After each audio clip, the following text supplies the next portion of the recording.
Eu descobri tardiamente que sou pessoa com deficiência. Eu tenho transtorno do espectro do autismo. Descobri que tenho alguns direitos. Eu tenho direito a adaptações laborais, se eu conseguir demonstrar necessidade de algum ajuste na minha jornada, na forma de execução do trabalho. Eu descobri que eu tenho direito à aposentadoria especial, aposentadoria com menos tempo de contribuição. Descobri também que tem pessoas com autismo que têm direito à pensão por morte mesmo após os 21 anos. Pensão por morte vitalícia. Agora, para exercer estes e outros direitos, basta que eu tenha o diagnóstico? Ou pode ser que alguém deixe de reconhecer o meu diagnóstico?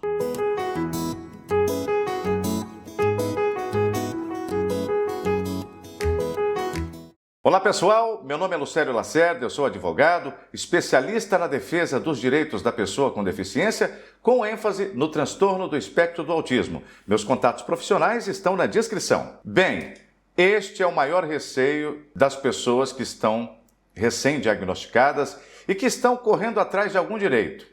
Concurso público na cota PCD, redução de jornada, seja lá qual for o direito. Pois é, gente. Sempre tem a possibilidade de que alguém não reconheça a sua deficiência. Ou então que a pessoa reconheça a deficiência, mas que ela não reconheça o grau da deficiência. E para alguns direitos, o grau da deficiência faz toda a diferença. Tem direitos que só são exercidos por pessoas de grau mais grave da deficiência. Se for autismo, nível de suporte 3. Se você for tratar de aposentadoria especial, quem é de nível de suporte 3, nível de suporte 2 ou nível de suporte 1, aposenta em tempo diferente. Quanto mais grave a deficiência, ou seja, quanto maior o nível de suporte, no caso de autista, mais rápido se aposenta. Então, faz toda a diferença saber se vão ou não reconhecer o seu diagnóstico. Pois é, eu sei que pode parecer frustrante. Pessoas que descobriram que são autistas recentemente, e outras nem tão recentemente assim, mas de qualquer maneira, na vida adulta, algumas até já vêm se tratando há alguns anos, fazendo terapia, adotando medicação, desenvolvendo habilidades com o tratamento. E tem tudo isso registrado. Algumas pessoas, inclusive, têm afastamentos profissionais, históricos de afastamento profissional, perícia da medicina do trabalho, confirmando que a pessoa tem deficiência e deficiência naquele determinado grau no qual ele foi diagnosticado. Mas mesmo assim, quando essa pessoa vai exercer um direito, você sabe que na maioria dos direitos da pessoa com deficiência, para você exercê-lo, ou seja, entre você e o exercício do direito, tem sempre uma junta médica no meio do caminho. Havia uma pedra no meio do caminho, diria Drummond. Um autista dirá, há uma junta médica no meio do caminho. No meio do caminho, há uma junta médica. E o que é que essa junta médica vai fazer? Ela vai olhar a sua documentação, vai olhar para o requerimento que você está fazendo e vai conferir se ela concorda ou não com aquele diagnóstico que você apresentou naquela sua documentação. E qual é o ponto de apoio, o ponto de base jurídica que esta junta médica ou esta comissão de avaliação utiliza para avaliar a sua deficiência? De regra, as juntas médicas se utilizam de um instrumento normativo federal, que é a Portaria Interministerial número 1 de 2014. Essa portaria é interministerial e é do início do ano de 2014. E ela é o instrumento destinado à avaliação do segurado da Previdência Social e à identificação dos graus da deficiência. É este instrumentozinho aqui que os médicos utilizam para avaliar a sua deficiência. E muitas vezes, na utilização desta metodologia, os médicos simplesmente deixam de reconhecer a sua deficiência. Mas a verdade não é uma só. Se já teve vários médicos que me diagnosticaram, como é que pode este médico aí, da Previdência, ou da medicina do trabalho, lá do local onde eu trabalho, não reconhecer a minha deficiência? Pois é, quando eles seguem essa portaria, eles utilizam um instrumento que é um instrumento metodológico para definir o grau da deficiência. Este instrumento é uma escala nacional adotada pelo governo para medir isso. E não é adotada aleatoriamente. Ela é adotada com base na Classificação Internacional de Funcionalidade, CIF. Funcionalidade porque toda deficiência causa algum impacto nas funcionalidades do indivíduo. Você se lembra que em outros vídeos que eu gravei, eu disse, sem barreira não há deficiência. Para haver deficiência tem que ter barreira. E no próprio conceito da palavra deficiência, há a exigência de que haja uma ou mais barreiras. Então, medir a funcionalidade, a preservação ou não das funcionalidades do indivíduo, é um requisito para saber se a pessoa é deficiente ou não. Então, instituiu-se no Brasil um instrumento chamado IFBRA. IFBR-A é o Índice de Funcionalidade Brasileiro Ampliado. Em atenção a esta portaria interministerial número 1 de 2014, esse instrumento vem sendo aplicado para fazer a avaliação médico-funcional da pessoa com deficiência, para saber se ela tem deficiência e qual o grau a deficiência se manifesta nela, para definir direitos previdenciários. Foi para essa finalidade que a portaria foi criada. Muito embora este método seja utilizado para o exercício de outros direitos e não só os previdenciários. Agora, vamos a outra pergunta. Como é que pode existir um índice de aferição da funcionalidade de uma pessoa com deficiência que deixe de reconhecer pessoas com deficiência? Bem, eu não sou especialista nesse assunto, dessas metodologias, mas eu sei, assistindo a conteúdos de especialistas, que este modelo do IFBRA, ele é cego para certas deficiências, principalmente as neurodivergências, os transtornos globais do desenvolvimento. É um teste cego, ele não consegue enxergar a deficiência que se opera de maneira oculta dentro da cabeça do indivíduo. Ele é mais vocacionado para enxergar perda de funcionalidade externa, aquelas funcionalidades que são visíveis para todo mundo, sabe? Quando estão prejudicadas. Pois bem, para resolver isso, nós estamos falando de uma instrução normativa do ano de 2014, estamos falando do índice que é utilizado em razão desta portaria, e no ano de 2015, apenas um ano depois, foi publicada e passou a vigorar a Lei Brasileira de Inclusão, a LBI, é a Lei 13.146 de 2015. Essa lei foi criada em atenção à Convenção de Nova York, que o Brasil havia assinado no ano de 2009, o que foi ratificada pelo Brasil, pelo Congresso Nacional, em 2009. Foi um tratado internacional onde o Brasil se comprometeu a criar uma lei que protegesse o direito das pessoas com deficiência, uma lei especial, onde o Brasil cumpriria vários requisitos, vários compromissos assumidos nesse tratado internacional. Então veio essa lei.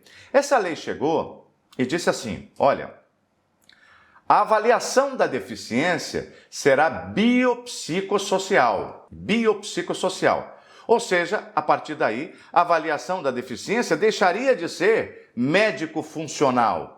Então, você não poderia mais utilizar a metodologia antiga,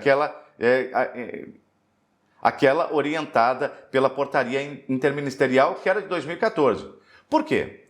Porque, primeiro, a LBI é lei em sentido formal, enquanto uma portaria é só um ato normativo de gestores de Estado. Além de ser lei, é uma lei que decorre de um mandamento constitucional, porque decorre de uma exigência da Convenção de Nova York, que foi incorporada ao nosso ordenamento jurídico como se Constituição fosse. Pois bem, a LBI, com a superveniência da LBI, o governo teve um prazo de 2 anos para poder organizar isso. Como é que seria essa avaliação biopsicossocial? Porque aí nós não íamos medir só os prejuízos visíveis nas funções, a gente ia ver os aspectos sociais. Quais são as barreiras de ordem social que um indivíduo com TEA, por exemplo, tem? Porque às vezes o cara não se relaciona, e não se relacionar cria barreira, porque ele fica isoladão, não faz network, não consegue se aproveitar de oportunidades que decorrem da interação com as outras pessoas, além de muitas outras questões. Muitíssimas outras questões que afetam e trazem barreiras para a vida da pessoa que tem transtorno do espectro do autismo e que só poderia ser identificado e reconhecido como barreira utilizando-se uma metodologia que não fosse apenas médico-funcional, ou seja, avaliação biopsicossocial. Entretanto, passaram-se os 2 anos e nada foi feito. Mas, 8 anos depois da publicação e da sanção da Lei Brasileira de Inclusão, o governo federal, no ano de 2003, publicou um decreto. É o decreto 11.487, de 10 de abril de 2023. Este decreto cria um GT, um grupo de trabalho interministerial de especialistas que deveriam elaborar uma proposta de avaliação biopsicossocial. Isto é, pessoas especialistas, cientistas, deveriam criar uma metodologia para que o Brasil organizasse e regulamentasse a avaliação biopsicossocial que até agora não foi regulamentada. Neste ano de 2025, o grupo de trabalho terminou a sua missão, cumpriu a sua missão. Publicou o relatório final, sugerindo uma série de procedimentos e metodologias para regulamentar a avaliação biopsicossocial no Brasil. Agora, cabe à Presidência da República, assessorada por especialistas dos ministérios envolvidos, criar um decreto que regulamente a avaliação biopsicossocial no âmbito da União. Ah, então vai valer só para a União? Calma, gente. Uma vez que a União regulamente isso, o governo federal regulamente a avaliação biopsicossocial, os estados também vão adotar. É como é hoje. Do mesmo jeito que a Portaria Interministerial número 1/2014 prevê um sistema de avaliação da deficiência para efeitos previdenciários, porque a Previdência é um órgão federal, essa mesma metodologia é utilizada no Brasil inteiro. Porque os municípios e estados não vão criar uma metodologia separada, já que o governo federal já se deu o trabalho de criar o grupo de trabalho e desenvolver a metodologia.